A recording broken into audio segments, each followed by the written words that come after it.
How to clear cache on laptop, Windows 10 11. So what you're going to do is you're going to click on your start bar over here and search for this cleanup. Click on enter and you should be able to see this cleanup over here.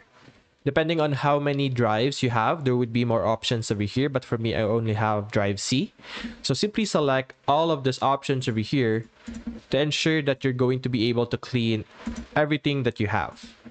Just like that. So for me, I'm not gonna clear everything, but I recommend that you guys select everything. But after this, simply click on cleanup system files.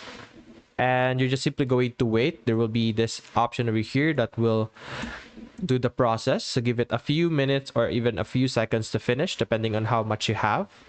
And after that, simply select everything again and then click on OK, which would delete everything that is unnecessary and allow you to have free cache or will give you more space.